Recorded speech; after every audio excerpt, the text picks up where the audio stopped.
Langsung masuk pemirsa. Assalamualaikum. Sampurasun. Mau kemana kamu? Matinya Korinnya dalam keadaan yang sangat menjijikkan, yang sangat mengerikan itu, mengenaskan itu. Bunuh diri. Bapak lakukan hal itu. Saya punya penyakit yang gak pernah sembuh. Karena waktu saya muda, kaki saya tergigit oleh kobra.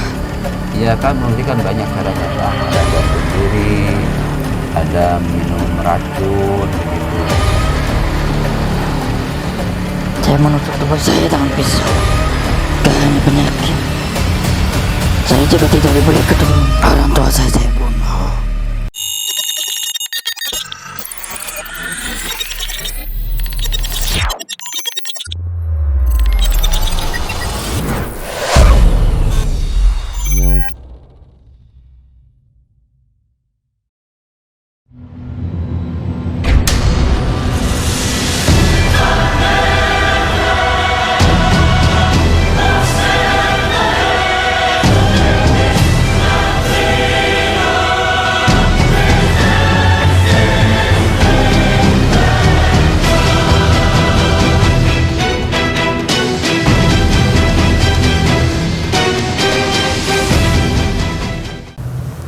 Assalamualaikum warahmatullahi ta'ala wabarakatuh. Waalaikumsalam warahmatullahi wabarakatuh. Marhaban ya syahrul Ramadan, marhaban ya rol ibadah, marhaban ya syahrul Ramadan, marhaban syahrul sa'adah, marhaban ya syahrul Ramadan, marhaban syahrul ibadah, marhaban ya syahrul Ramadan, marhaban syahrul sa'adah. Baik, sahabat-sahabat semuanya, selamat berjumpa kembali di channelnya Upo dan juga Gio, channel Gio Family, dan juga Padepokan Ilmu Hikmah. Gio.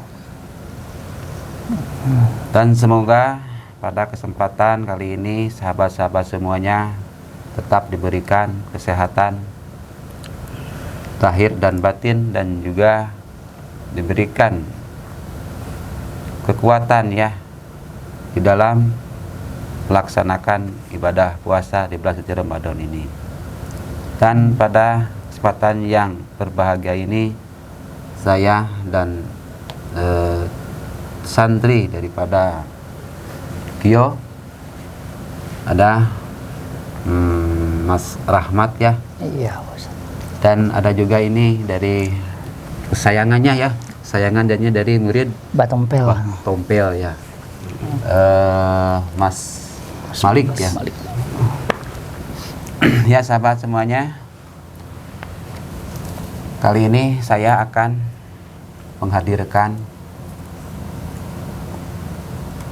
suatu Qorin ya, Iya, yang mana saya harapkan semoga dengan menghadirkannya Qorin itu dapat kita ambil hikmah ya, pelajaran dari perjalanan dia hidup dan juga ketika dia ada sekul maut ya, agar kita tidak terjebak dengan hal-hal yang akan membuat kita itu menderita selamanya, yaitu menderita di alam akhir ya, akhiratnya. Dan kali ini yang akan menjadi mediator yang akan dimasukkan Qorin adalah Mas Rahmat ya. karena dia juga di sini udah agak lama juga dan udah banyak belajar dengan hal-hal kegoibannya. Sedikit-sedikit belajar Ya. Pak Ustaz.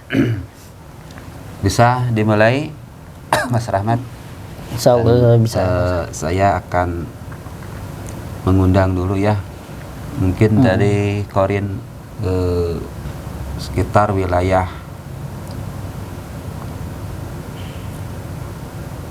sini saja ya. Ustaz.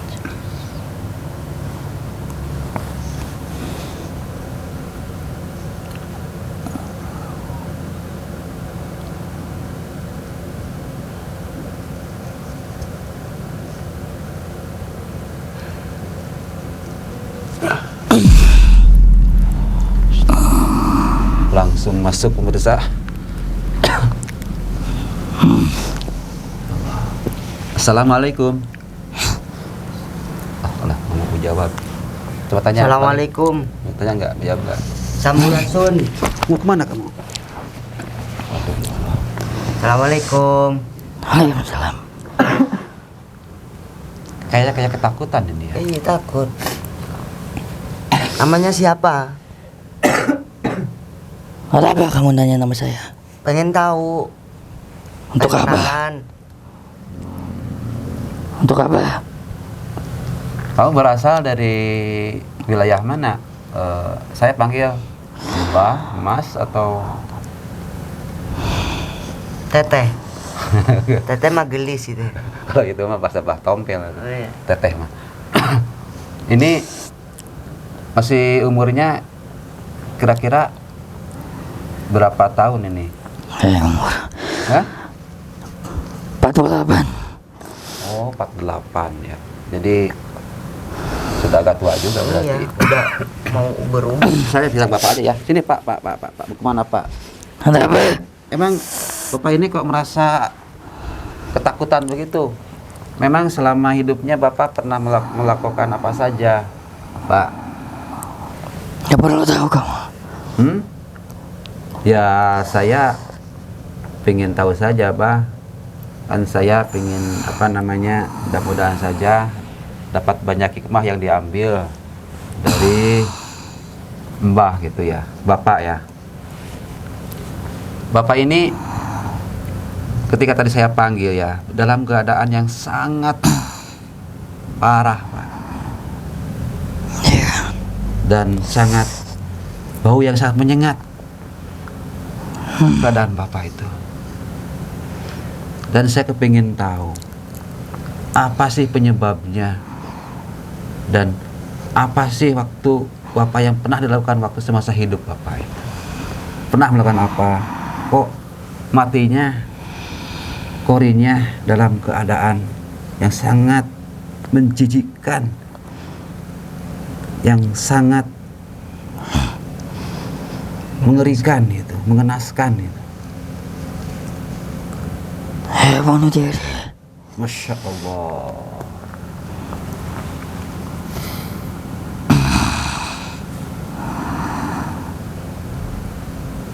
Apakah Bapak nggak tahu bahwa di antara dosa yang besar itu adalah dengan bunuh diri? Kenapa Bapak lakukan hal itu? Saya punya penyakit yang gak pernah sembuh. Oh, jadi gitu pemirsa. Jadi dulunya ini dia itu kena penyakit yang nggak kunjung sembuh. Tapi kan sudah berikhtiar Bapak, udah berobat kemana-mana. Ya, tapi saya nggak pernah sembuh. Percuma saya itu. Iya kan, kalau soal kesembuhan itu kan datangnya yang menyembuhkan Gusti Allah, yang memberi penyakit Gusti Allah, yang menyembuhkan Gusti Allah. Kok kenapa Bapak enggak serahkan semuanya kepada Gusti Allah? Malah Bapak malah mencari jalan pintas. Karena saya selalu diejek, gak bisa jalan. Oh, emang Bapak ini sakit-sakit apa Pak? Kalau saya boleh tahu dulu. Kakak pernah cacat gimana? Kaki saya membusuk. sehingga nggak bisa jalan. Kakinya membusuk. Karena waktu saya muda, kaki saya tergigit ular kobra. Oh, di awalnya kena racun dari ular kobra ya, Masya Allah. Semenjak itu, nggak ada yang mau dekat dengan saya. Pada jijik ngeliat kaki saya. Termasuk keluarga juga. Ya, sampai istri saya meninggalkan saya. Istri meninggalkan bapak karena udah nggak mau merawat atau karena dia jijik melihat kakinya yang busuk itu? Karena jijik, dia membawa laki-laki lain ke rumah, dan saya dikurung di kamar. Saya nggak bisa jalan. Insya Allah.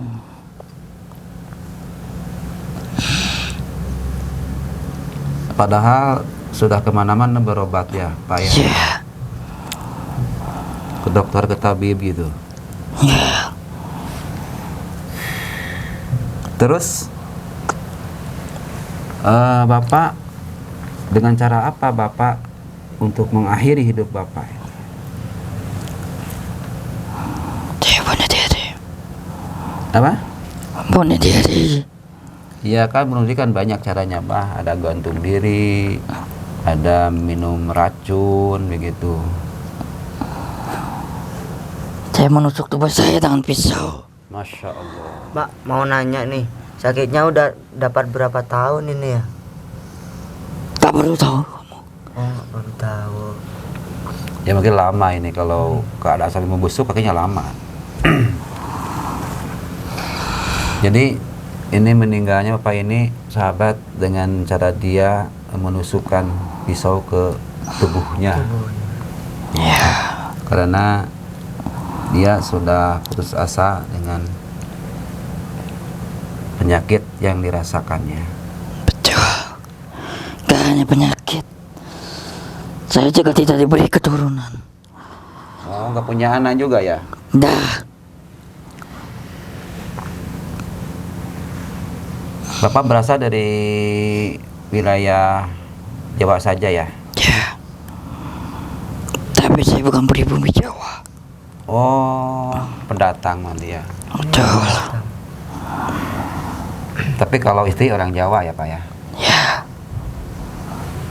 Terus saya pengen tahu juga Pak, waktu dalam keadaan nada ya atau sakaratul maut, Bapak merasakan sakitnya itu bagaimana Pak? amat pedih. Amat pedih.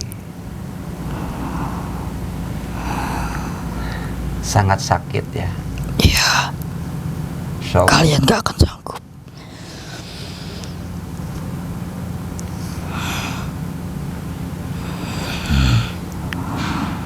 Dan saya menyesal melakukan itu. Karena saya melakukan itu sebelum bulan Ramadan. Oh, jadi Masih baru. iya bulan Ramadan. Oh, dulunya pas. Bulan Ramadan yang lalu, Oh, yang lalu. kan tahun ini. Kira-kira Bapak udah berapa tahun ya? Udah lama meninggalnya Pak? Sudah, Ya? sudah. Sudah lama. Mestinya di bulan Ramadan itu banyak melakukan ibadah, berbanyak ibadah. Betul. Ini malah sebaliknya Pak. Kenapa Pak? Sekarang penyesalan yang memang tidak artinya. Betul. Karena gak mungkin Bapak bisa kembali lagi ke dalam dunia ini. Makanya kalian manfaatkan waktu yang sebaik-baiknya di bulan Ramadan. Saya menyesal. Saya di dalam kubur berdoa kepada Allah, ya Allah, bangkitkan saya kembali lagi untuk menikmati bulan suci Ramadan walaupun sehari. Tapi Allah tidak bisa bangkitkannya. Ya karena bunuh diri itu adalah salah satu dosa besar.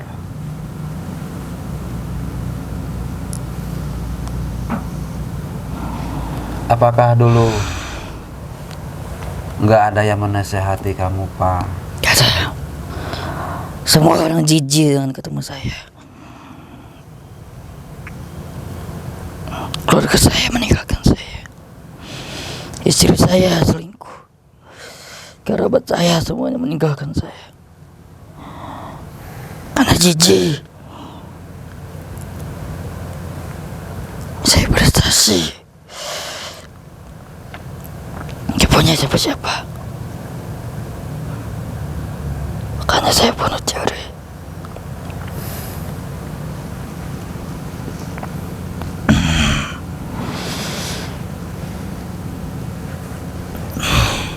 Ya sekarang harapan Bapak sudah tidak ada, keturunan tidak punya.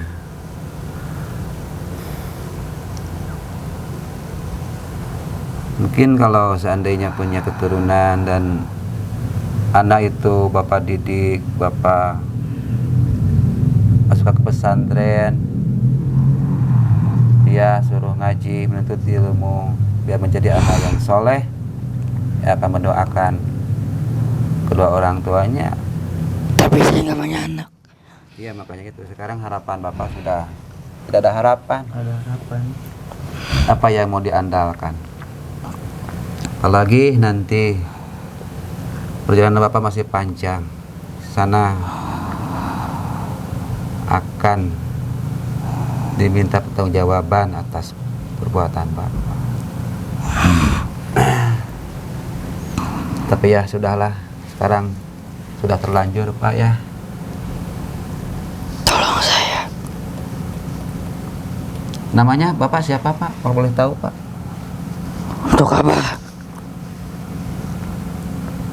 Ya mungkin kalau ada pesan ntar saya sampaikan mungkin ke keluarga Bapak gitu ya, apa pesan-pesan yang mau disampaikan.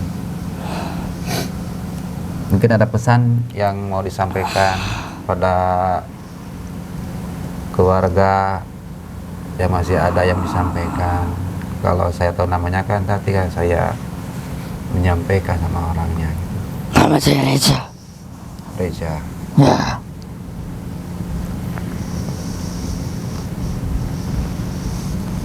Mungkin ada pesan apa yang mau disampaikan. Masih punya orang tua dulu waktu? Ya. Orang tua masih ada? Tidak. Udah tidak ada. Tidak. Istri sudah meninggalkan Bapak ya semenjak sakit itu ya? Ya. Terus saudara mungkin ada punya saudara, kalau mungkin ada pesan ntar mau saya sampaikan. Saudara dari Bapak, dari Ibu begitu. Orang tua saya bunuh. Di mana? Orang tua saya bunuh. Masya Allah.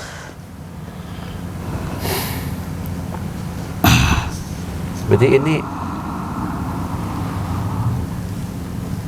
selain dia bunuh diri juga pernah membunuh juga ya. Bahkan yang bunuh itu orang tuanya sendiri. Masya Allah. Kok sangat tegas sekali sih Pak. Orang tua saya selalu memarahi saya karena saya sering mabuk narkoba.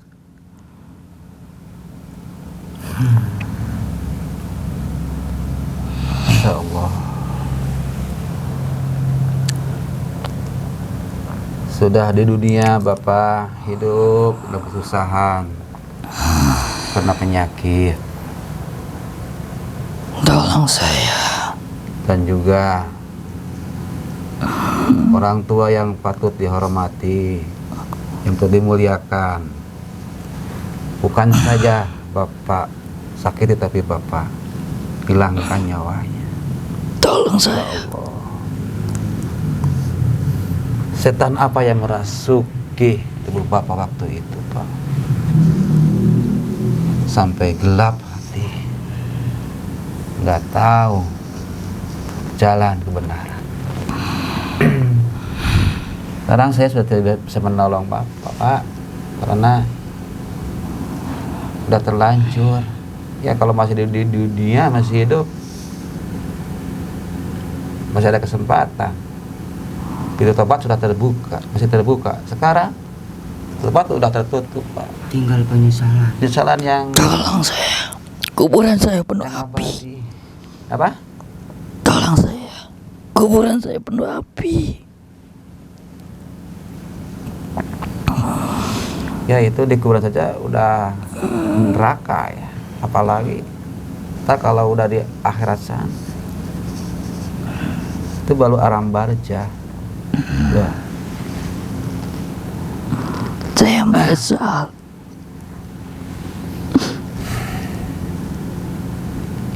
Kasihan juga kalau lama-lama ya ini. Iya.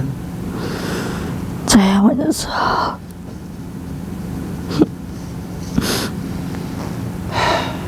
Ya sudah, Bah. Tolong saya. Saya tidak bisa menolong.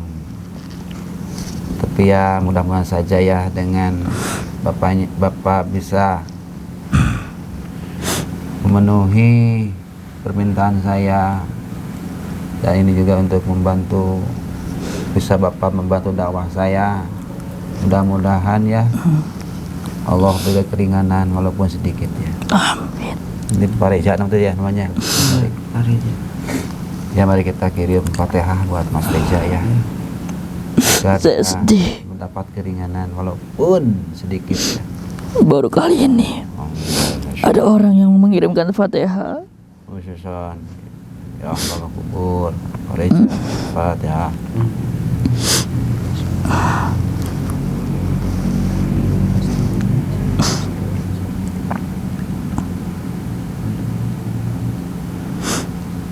Ya terima kasih banyak ya Bah ya. Ya, saya juga terima kasih.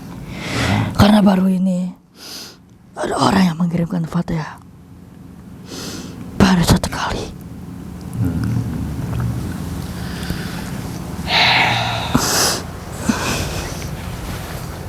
Dan sekarang Bapak kembali lagi ya ke alam Bapak ya. Karena udah beda alam.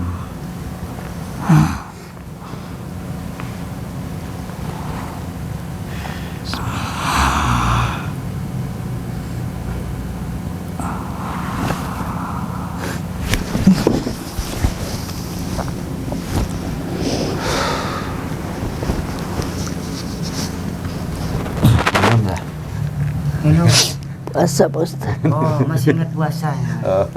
Masih lupa. sadar ya. Ya begitulah sahabat-sahabat semuanya, akhir dari kehidupannya sang bapak ini yang dalam keadaan mengenaskan tadi ya korinnya ya, baunya sangat busuk sekali ya. Dan ada banyak cara yang dilakukan ya orang ya ketika sudah berada di puncak kesedihan dan kesulitannya. Tapi bagi mereka orang-orang yang beriman, orang-orang yang memasrahkan dirinya kepada Allah Subhanahu wa taala, mereka diberikan kesedihan, diberikan berbagai macam penderitaan. Mereka bersabar. Dan bagi orang yang beriman, mereka semakin mendekatkan dirinya kepada Allah Subhanahu wa taala. Semakin dia menderita, semakin dia bersabar. Dan tadi juga apa yang menimpa dari Korinnya, orang yang bunuh diri, mereka dia dikasih ujian sama Allah, kasih penyakit yang tak kunjung sembuh, bahkan kakinya membusuk, sampai-sampai keluarga sendiri meninggalkan. Apalagi orang lain, gak ada yang mau mendekati dari sang Korin tadi. Akhirnya dia mengambil keputusan yang dia anggap itu jalan yang terbaik, tapi akhirnya apa yang terjadi? Kita tadi lihat kisahnya, bagaimana penderitaannya. Dia malah sangat menderita dan sangat menyesal sekali, ingin kembali lagi ke dunia, tetapi apalah daya, pintu taubat sudah tertutup dan tidak ada kesempatan lagi untuk bertobat. Makanya saya berpesan pada sahabat-sahabat semuanya untuk selalu kita itu bersabar. Karena apa? Tandanya Allah itu kangen, rindu kepada hambanya, pada umatnya, maka Allah akan berikan dia itu berbagai macam permasalahan, berbagai macam kesulitan. Apakah merupakan dia dikasih penyakit yang sangat sulit untuk diobatinya. Banyak sekali cara Allah memberikan ujian pada hambanya, ya. Iya, Ustaz. Dan tadi dari kisahnya Korin itu mungkin banyak hikmah atau pelajaran yang bisa diambil, ya. Jadi kita semuanya semakin kita diberikan berbagai macam kesulitan, maka kita harus semakin mendekat kepada Allah, karena itu pertanda Allah itu sayang, ya, rindu sama kita. Janganlah kita mengambil keputusan yang akan membuat diri kita malah menderita untuk selamanya. Dan mungkin cukup dari saya. Sekian saja, dan saya akhiri dengan ucapan ihdinas syiratal mustaqim. Wassalamualaikum warahmatullahi wabarakatuh. Wah.